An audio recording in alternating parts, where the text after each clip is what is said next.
안녕하십니까. 박훈탁TV입니다. 이번 방송은 서방을 압도하는 러시아의 놀라운 군사기술에 대해서 알아보겠습니다. 구독, 좋아요, 알림 설정, 자율 구독료 부탁드립니다. 나머지 세계가 미국에게 등을 돌리고 있고 미국의 지속 가능성이 위험에 처했다고 스캇 리터가 말했습니다. 우크라이나는 2014년에도 전략적 패배를 계속하고 미국은 대만을 두고 중국과 갈등을 겪게 될 위험이 있다고 유엔 무기조사관을 지낸 전직 미 해병대 정보장교 스캇 리터가 스푸트니크 빅 라디오 마라톤에게 말했고 2024년 상황에 대해서 논의했습니다. 리터는 우크라이나 러시아의 분쟁이 현대전에 새로운 장을 열었다고 지적했습니다. 제1차 세계대전에서 기관총이 전쟁을 바꾸었고 제2차 세계대전 중 탱크가 전쟁을 바꿨다면 드론이 현대전쟁의 면모를 바꾸고 있다면서 오늘날 우크라이나와 러시아의 전쟁터에서 무슨 일이 일어나고 있는지 연구해야 한다고 말했습니다. 러시아의 드론이 서방과 우크라이나의 반격을 차단했습니다. 리터는 이스라엘이 미국의 지원으로 가자 지구에서 하마스를 상대로 작전을 펼치고 있으나 팔레스타인 무장 세력은 군사적으로나 정치적으로나 결코 괴멸되지 않는다고 강조했습니다. 그는 하마스가 이스라엘 방위군에게 심각한 피해를 입혔고 팔레스타인 대중에게 대대적인 지지를 얻었다고 지적했습니다. 리터는 만일 오늘 가자지구와 서한지구에서 선거가 치러진다면 하마스가 압도적인 승리를 거두어 팔레스타인 국가 설립의 문을 열 것이라고 예측했습니다. 미국은 최근 홍해 항로 보호를 위해서 국제연합을 결성했으나 리터에 따르면 연합군은 후티 반군과 이란이 바브 알만데브와 호르무즈 해협을 폐쇄하면 갇힐 수 있고 연합군 군함은 후티와 이란의 미사일과 드론에 쉬운 표적이 될 수 있습니다. 리터는 예멘의 후티 반군이 결코 쉬운 상대가 아니라고 강조합니다. 후티는 2015년 미국의 막대한 지원을 받은 사우디아라비아와 전쟁에서 살아남았습니다. 후티는 사우디의 공격을 격퇴했고 사우디 유전의 심층 공격을 수행했고 리야드는 결국 후티 반군과 평화회담을 선택했다고 리터가 덧붙였습니다. 리터는 이스라엘 팔레스타인 분쟁이 2024년 초에는 끝날 것이라고 믿습니다.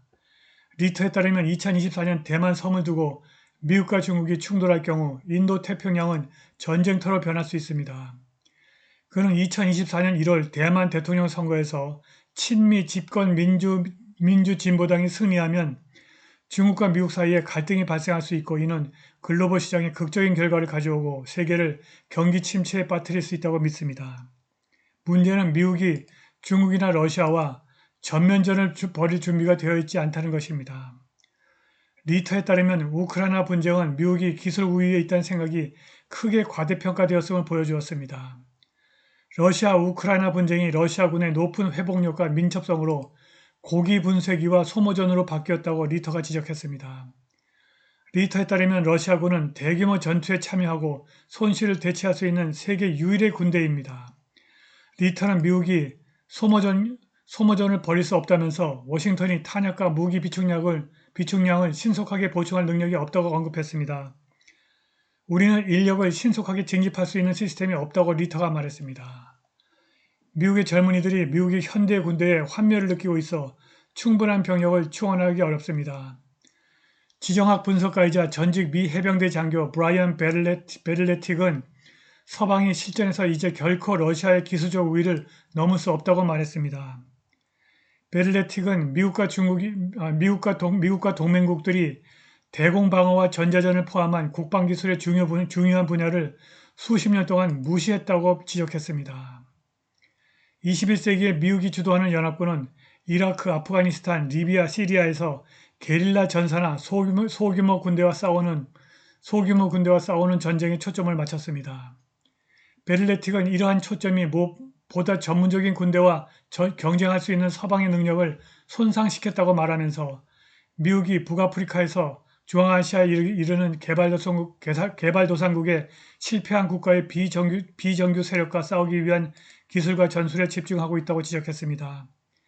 기술을 따라잡아야 하는 서구의 필요성은 2022년 러시아가 다른 어떤 나라도 확보하지 못한 극초음속 무기를 공개하면서 생생하게 드러났습니다.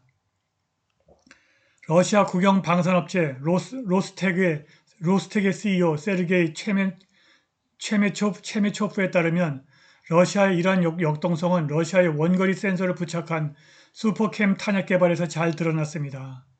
슈퍼캠 탄약은 전자전으로부터 고도로 보호됩니다.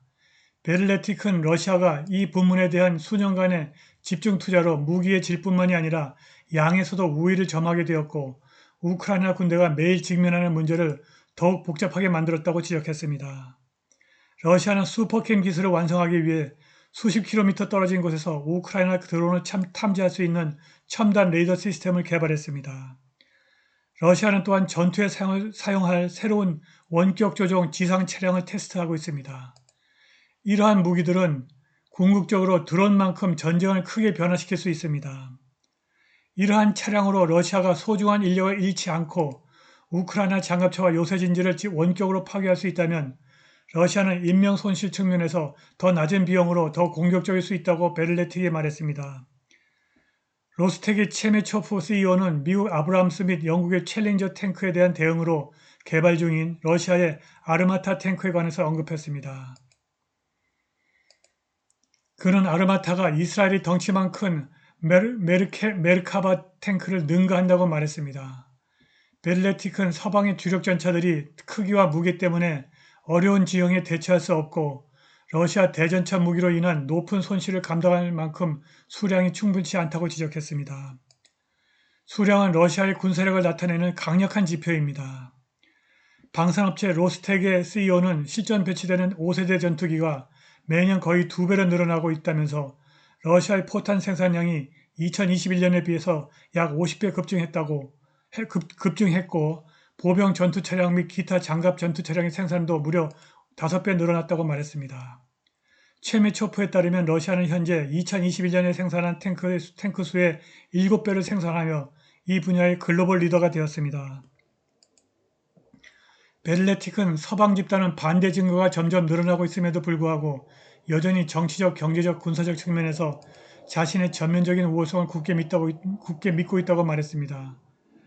몇 세대는 아닐지라도 수십 년 동안 서구는 러시아의 군사기술이 발전함에 따라 지정학적 경쟁의 장이 점차 균형을 이루고 있다는 현실에 무관심하면서 그들의 힘과 적의 힘 사이의 격차를 당연하게 여겼다고 베를레틱이 지적했습니다. 2024년 대만을 둘러싸고 미국이 중국과 전쟁을 벌이고 러시아가 중국에게 군사기술을 제공한다면 디스의 싱크탱크들이 작성한 수많은 장밋빛 시뮬레이션에도 불구하고 미국이 중국에 패하고 미국의 패권은 완전히 무너질 수 있습니다. 바로 이것이 2024년 한국이 직면할 수 있는 국제정치 현실입니다. 빠르게 진행되는 패권 교체의 과정에 신속하고 정확하게 적응하는 능력을 길러야 합니다. 아직도 러시아가 공산주의라고 믿는 사람이 의외로 많은 것 같습니다. 러시아는 급속한 경제발전과 정치발전을 이룬 한국에서 많은 것을 배웠고 한국과 다양한 분야에서 깊은 우호관계를 원하고 있습니다. 오늘 방송은 여기까지입니다. 감사합니다.